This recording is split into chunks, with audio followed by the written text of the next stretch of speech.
আমি তোমাদের মাঝে অপার সম্ভাবনা দেখছি।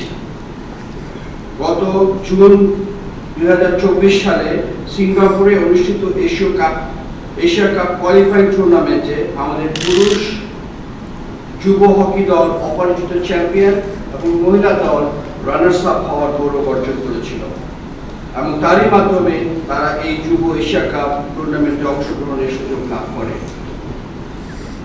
আমি আশা করব এই টুর্নামেন্টেও তোমরা আশানুরূপ ফলাফল অর্জন করে আসন্ন বিশ্বকাপ হকি 2025-এ খেলার যোগ্যতা অর্জন করবে।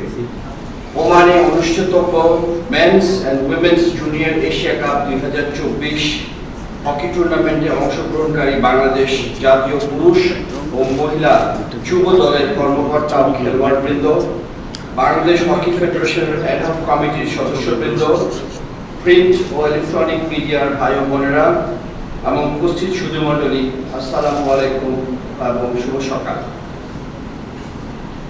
প্রথমেই আমি বিশেষভাবে স্মরণ করছি গত জুলাই আগস্ট মাসে বৈষম্য দূরীকরণ এবং সর্বস্তরে সাম্য ফিরিয়ে আনতে প্রাণ হারানো সকল শহীদ ছাত্র ও অন্যান্য সাধারণ ব্যক্তিবর্গকে, যাদের অটল মনোবল আর আত্মত্যাগের বিনিময়ে আজ আমরা নতুন বাংলাদেশ বিনির্মাণের সুযোগ পেয়েছি।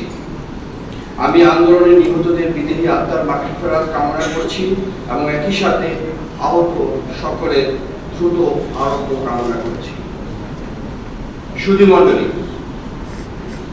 আপনারা এই মাঝে আজকের এই অনুষ্ঠান আয়োজনের উপলক্ষ সম্বন্ধে অবগত হয়েছেন। প্রায় 3 মাস দীর্ঘ কঠিন অনুশীলন শেষে বাংলাদেশ জাতীয় পুরুষ ও মহিলা যুব হকি দল ওমানে অনুষ্ঠেয় পুরুষ ও মহিলা যুব এশিয়া কাপ 2024-এ টুর্নামেন্টে অংশগ্রহণ করতে যাচ্ছে।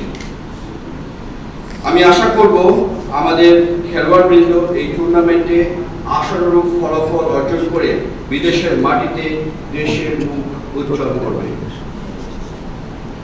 আমার প্রিয় খেলোয়াড়বৃন্দ, দেশের বিরূপ রাজনৈতিক পরিস্থিতি এবং বাংলাদেশ হকি ফেডারেশনের অর্থনৈতিক স্বল্পতা থাকা সত্ত্বেও যুব পুরুষ ও নারী দল দুটির জন্য সর্বোচ্চ প্রচেষ্টায় সঠিক সময় ক্যাম্প দুটি শুরু করা হয়।